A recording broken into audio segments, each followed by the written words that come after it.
Let's go live. There you go. And here we are. Good morning, everyone. Time to get our day started with some writing.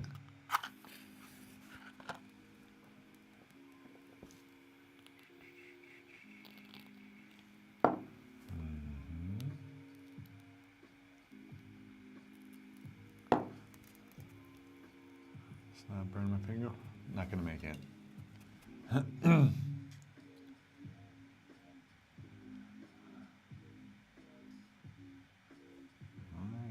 here we go.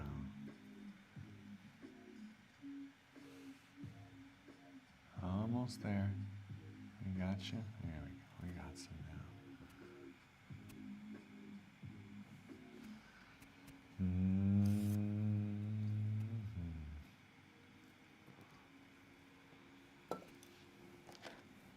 Let's begin.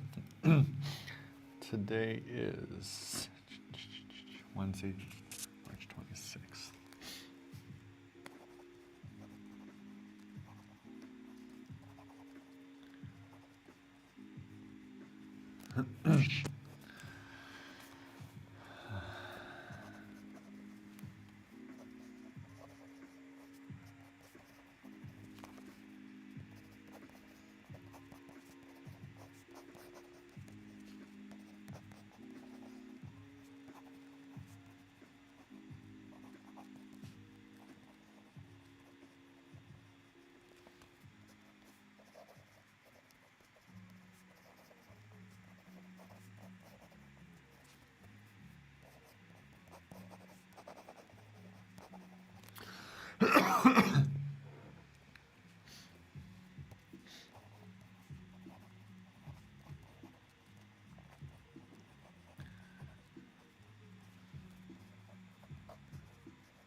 Can't share the story, can we?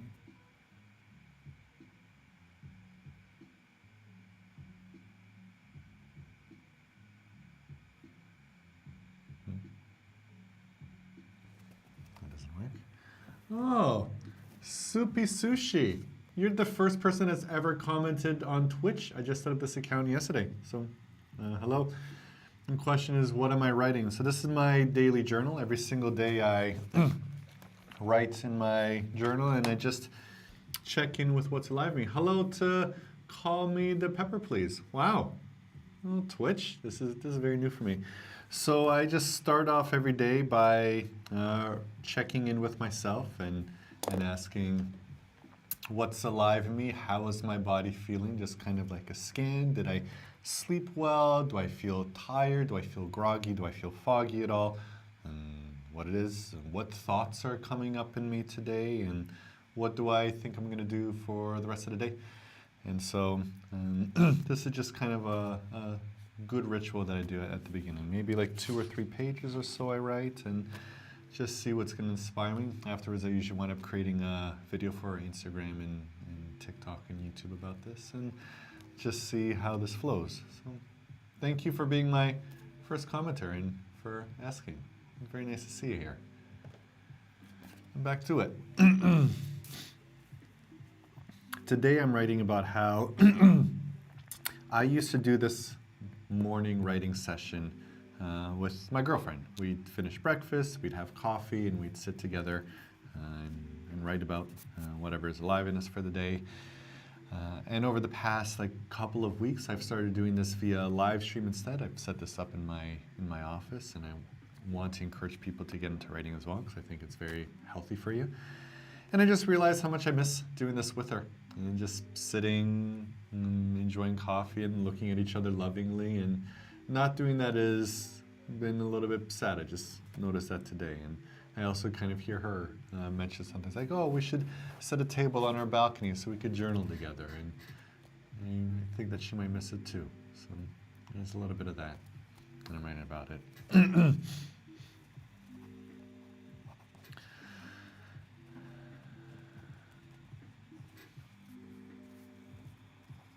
What you need, love?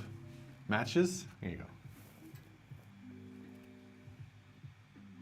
What? On table. Oh, they're not dripping wax.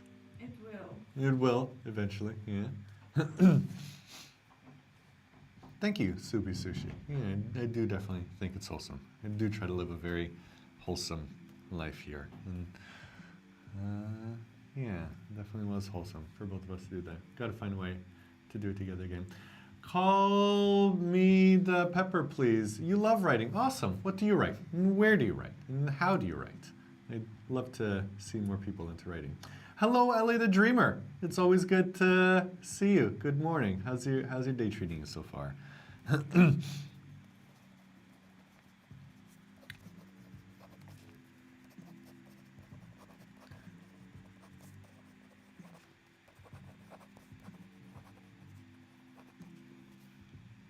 Lovely morning to y'all. I love that. Y'all, it sounds like you're in some warm part of America. Am I right? I don't know where you're from, but I'm guessing.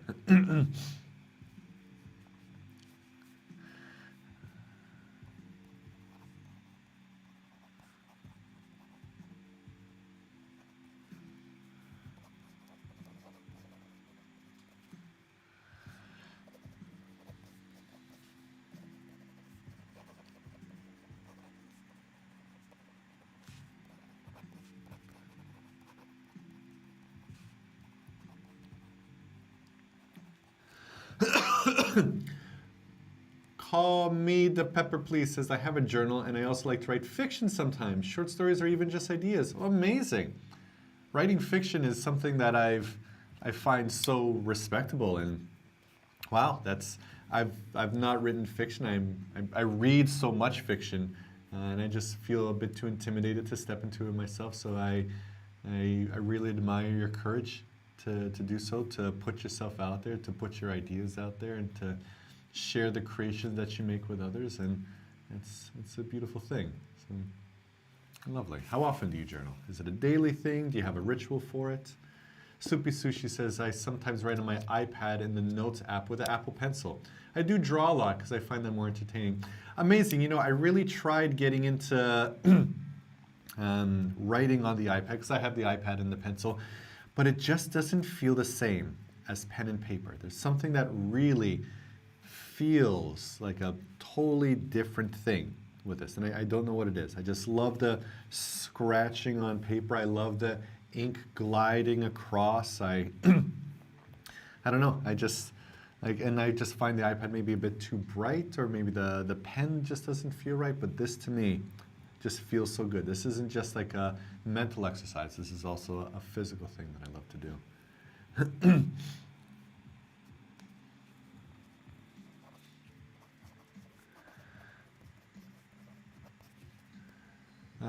Call me the pepper, please. My journal is not a routine, although it should be. It is slowly filling. All right, I'm glad that you're filling it out. Hello to Mateusz 2010 on Instagram. Pleasure to see you. Hello. Thank you for joining. I've seen your name before, I'm pretty sure.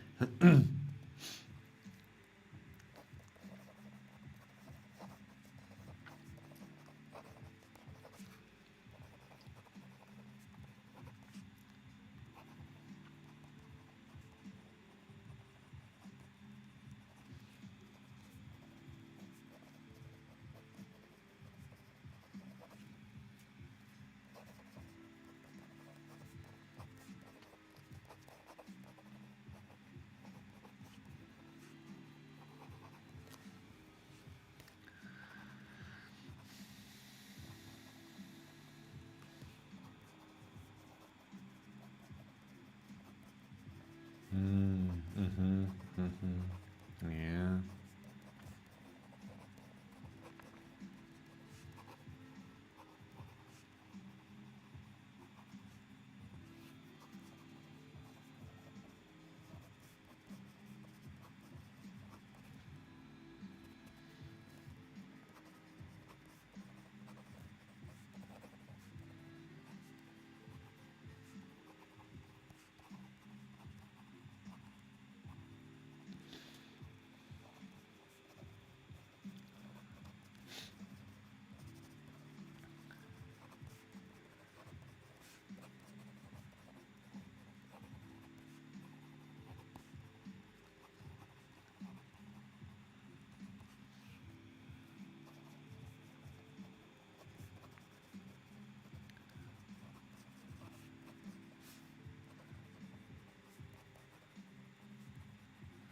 Oh yeah.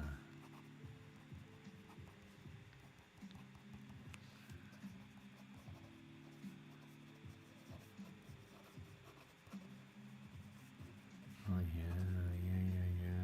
yeah. I just came up with an interesting idea or a challenge that I'm facing, in which where does my attention go while I'm doing this? This journaling should be a process of me being able to look into myself and understand myself and connect with my ideas. But I'm also doing this as a stream. And I'm doing this because I want to be able to connect with others and to share ideas with them and to encourage other people to get into journaling as well. And because I think it's really important. But I can't pay attention to both at the same time. There's this experiment in which they put like a divider between your eyes and they put in one eye a picture of a yellow banana and the other eye a picture of a red telephone. And what your subjective experience is, it's not an orange banana phone that you wind up getting. It's sometimes your attention goes to the banana, sometimes to the telephone, and you can't necessarily choose what. It just happens kind of automatically on its own. And I realized here that as I'm trying to look into myself and into my words, I'm also looking out into others, into like what people are saying on here too. And how do I merge both? Is there some kind of merging which I can be able to connect with myself and connect with you too? Or is it just the flickering back and forth between each? So I'm not sure what that means, but that's just what came up in my writing right now. Back to it.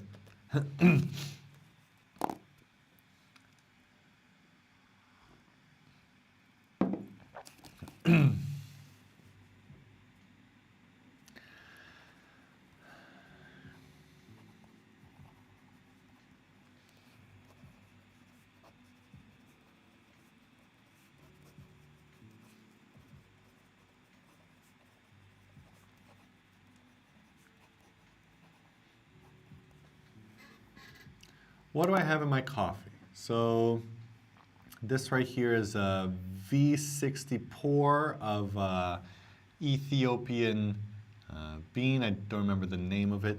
And I also put some MCT oil in it, some coconut oil. I used to make bulletproof coffee, in which you do coffee with MCT oil and butter. I don't necessarily like the butter in it, so this is just MCT oil, which is supposed to help you be more alert or something along those lines. I don't know. I've been doing it for so long that I just kind of don't even notice if there's any difference anymore. Hello to 326 Love.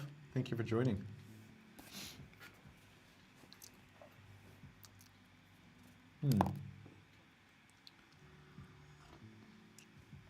Soupy sushi, very cool. You know, I used to have a YouTube channel show called Eat Your Sushi.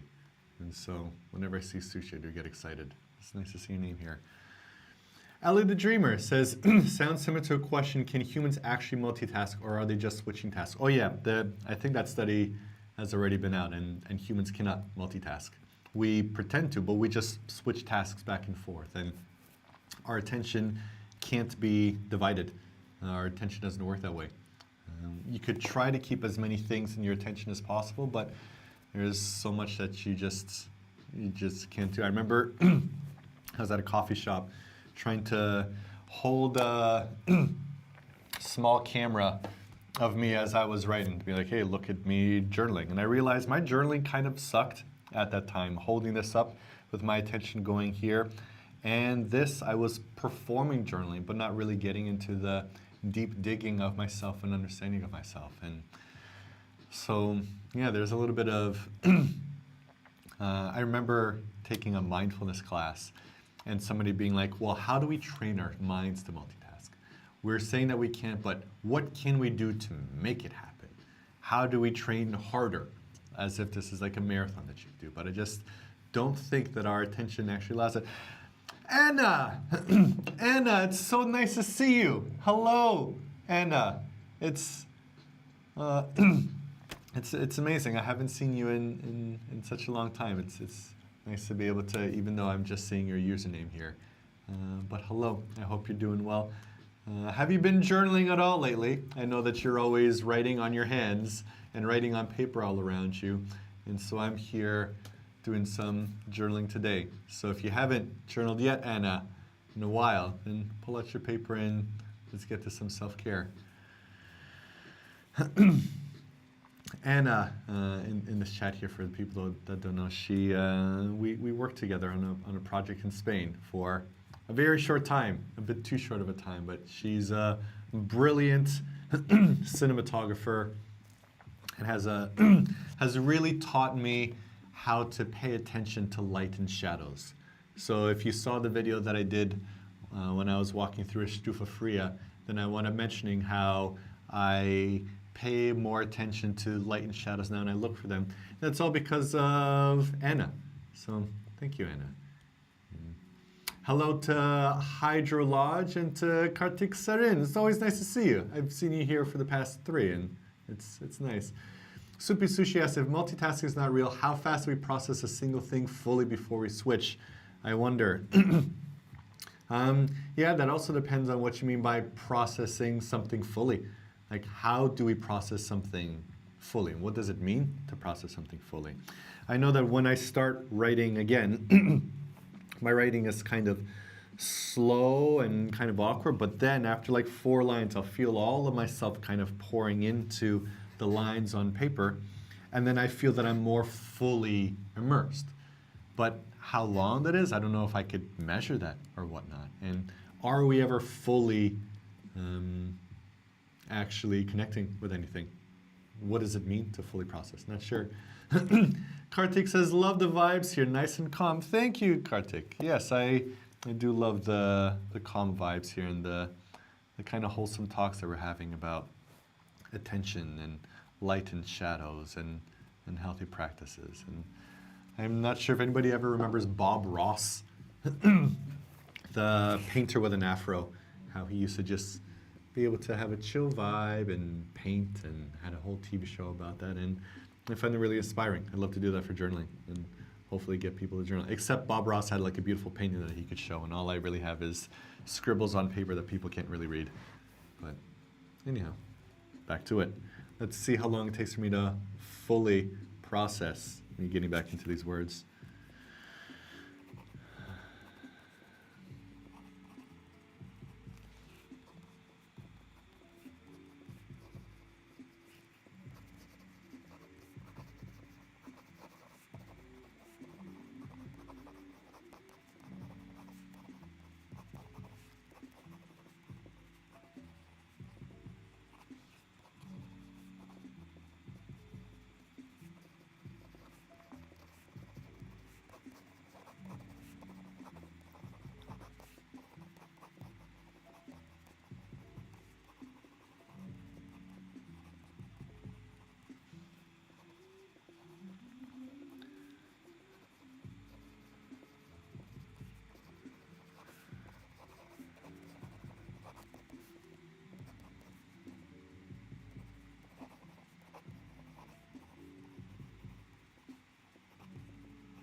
Yes, Ellie the Dreamer, you know, Bob Ross's hair was peak art.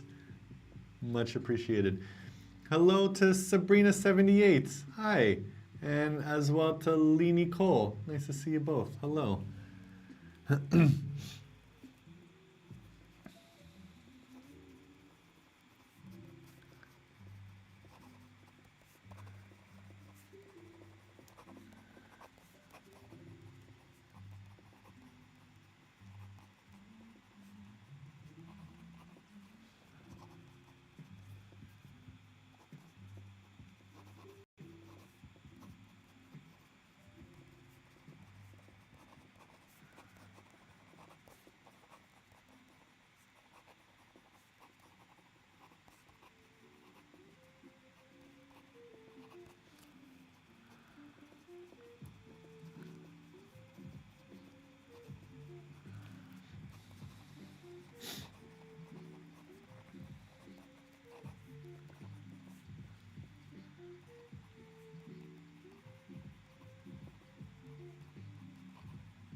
Call Me to Pepper Please says, and when does something stop becoming different individual tasks and become something like muscle memory? For instance, when driving a car, you don't think about pressing the gas at the same time as analyzing the road around you and checking your mirrors. It's all one cohesive task that you learn to do over time without really thinking about it. Sure, that's a very good point. There's a lot of things that we do that we're not necessarily conscious of. And there's even I think it's called Libet's delay, in which they did an experiment in which they put some kind of sensors on somebody's wrist and sensors on their head, and they asked them, okay, make a fist whenever you want. And whenever the person decided to make a fist, they were able to measure the signals that they were going to make the fist before they were consciously aware of it. And there's also some other experiment that I just recently found out about, and the delay between your brain getting ready to do an action before you actually do an action is something like 4 seconds along those lines. Is really quite long, which really kind of suggests something that I believe in, that our bodies are in control and our consciousness is just along for the ride. It's all epiphenomenal. All of our thoughts are like the steam coming from the train, steam coming from the top of a train, not really moving the train, but just coming afterwards. Or like a soccer commentator who shouts goal, la, la, la, la, la, la, la, and he hasn't actually scored the goal. He's just talking about it afterwards. Our bodies are moving on their own, and our consciousness is giving us the impression that we're actually in control or doing something, but it's really our bodies that are doing things above all, which is why for me I've been very much interested in, okay, if that's true, then my experiment will be, then I got to be as kind to my body as I possibly can, and I got to give it all that it wants. I got to make sure that it's well slept and well fed and exercise and out of sunshine and do all the things that my body actually likes and see how that impacts my consciousness. And it's amazing. My God, the nicer that I am to my body, the nicer my thoughts are, the better I can connect with other people, all of that. And the times in my life in which I was drinking and staying up late and not exercising, then those are the times that my mind and my consciousness was at its worst.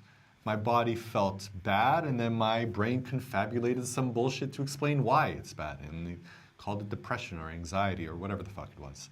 But now that my body's actually feeling good, my mind is kind of, feeling great along with it. So anyhow, that's, we got really sidewinded there. Thanks for inspiring the train of thought. Back to it. I could talk about consciousness and epiphenomenology for a very long time. I'm very passionate about the subject.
Soupy Sushi says, what are my top 10 book recommendations? Funny that you asked that. I'm actually doing a video today about 10 books that I read that really helped me post-divorce. This one I actually really love. It's Being You, about the neuroscience of consciousness. You want to see something really nerdy? I actually went to this guy's presentation when he was here in Lisbon, and I got him to sign a copy of the book. I think when it comes to non-fiction, the most important books that I could say are nonviolent communication. That's absolutely huge. As soon as you really get into nonviolent communication and you learn about empathizing and connecting and understanding how people's language often hides what's deep inside of them, and they just don't know how to express themselves kindly. And once you kind of have that tool set, then you could really connect with how people are hurting in a more empathetic way. And so that was absolutely huge for me. And I also think this one right here has been super vital. How emotions are made, really understanding what an emotion is and what it isn't. We don't have universal emotions like happiness or sadness even, or anger or fear. None of these are universal emotions. Even though universities teach that, those teachings are based off of junk science, pretty much, bad experiments. This right here, Lisa Feldman Barrett, is like the second most cited neuroscientist in the world. She's a powerhouse when it comes to neuroscience, and she came up with a totally different understanding of what emotions are and how deeply they are tied into your body, which kind of goes back to that whole epiphenomenology thing that I was saying, that you really got to be kind to your body. Your emotions are a byproduct of how kind you are to your body. And if you're not kind to your body, then your emotions are going to kind of suck in many ways. And so this is an amazing book here too. What else do I have there? For fiction, my favorite book, Infinite Jest. It's a huge, very complicated book, but then again, I did an English degree, and so I love complicated books. But it's the first book that I've ever read that actually shows and displays how to be empathetic. A lot of dialogue in TV shows is like one-upping each other and just shouting louder, and people that really don't have healthy communication skills. I've not really seen any movies or TV shows that have showed people with healthy communication skills at all. At all. Truly. Once I've learned nonviolent communication and like how to listen to people, most of our media really sucks and gives us unhealthy examples. But this book there actually showed people empathizing and thinking about how to empathize and trying it out. And it's more than just about empathy. It's about tennis and drugs and addiction and war. There's like a war between US and Canada, which is kind of interesting and relevant at the moment, even though the book was written, I think, in the 90s. But it's an amazing book. So yeah, those are the books that I'd mention right now. And then later today, I'm going to film that video about these 10 books that I found super useful. Now, speaking of books, time to get back to my favorite book, one that has no writing in it, until I write in it, that is.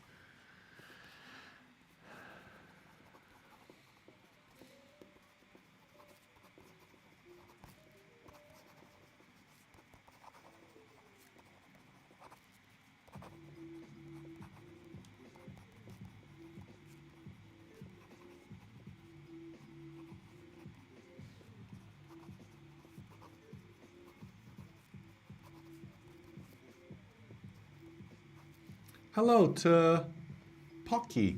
Potsi? Not sure how to say your name, but hello. Welcome to the chat.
Mm-hmm.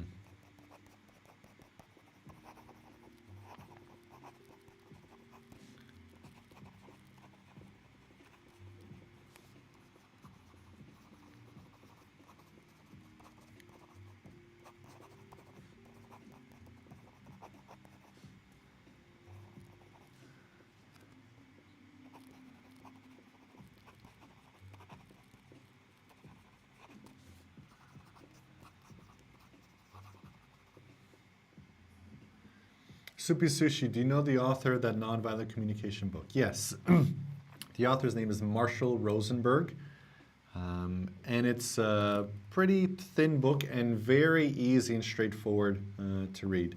I've also done some nonviolent communication courses afterwards, and I've been able to connect with some of the community there and to practice it more. But get that book first. Even if you get the audiobook, he's got like this lovely Santa Claus voice when he reads it, and it's great.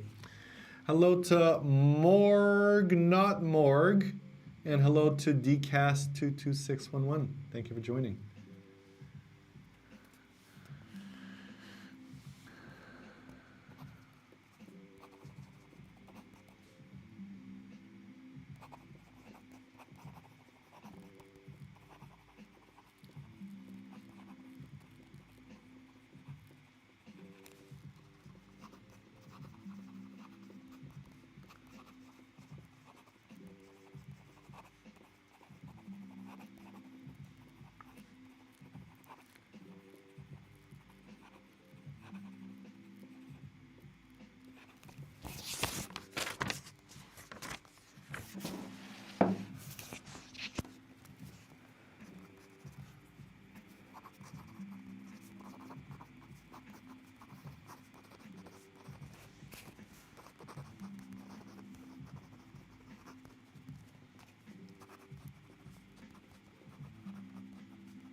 All right.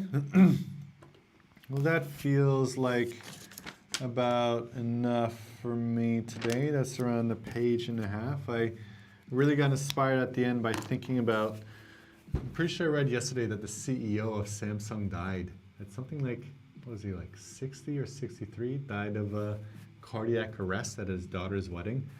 I was thinking a lot about how, what good is it to be wealthy and powerful if it costs you your health and you die early? And I've been thinking a lot about how a lot of the entrepreneurs and the entrepreneurial content that I'm seeing lately are from people who have really destroyed their well-being. One guy that I know almost died of a heart attack on a plane, even though he was very successful. And so what good is that?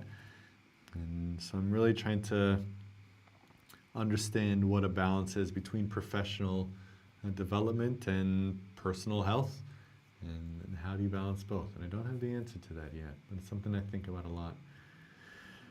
And on that note, that's where my writing took me today. I think I'm gonna do another one tonight, I might be at a meetup tonight or not. It's either tonight or tomorrow that I'm at a meetup. But whatever night I'm free, then I'm going to be back here doing my winding down. Hello, Masha. I'm just about to finish this live stream and have some breakfast. So thank you to everyone who joined, and I'll see you again tomorrow.